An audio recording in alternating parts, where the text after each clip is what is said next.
مرحبا، هذا أبو ديما. استلم الراتب والراتب طار، وشاف المحفظة ما بيها ولا فلس، وبقى يدق على راسه لأن ما عنده إمكانية يدخل أطفال دروس خصوصي. طبعا تابت نفسيته وفقد الوعي،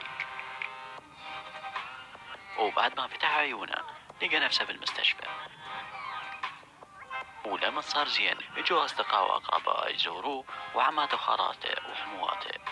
طبعا أحد أصدقائه بعد ما عرف بظروف أبو ديما انطاه الحل السحري، وكان الحل انه يتابع قناة أستاذنا مبدع.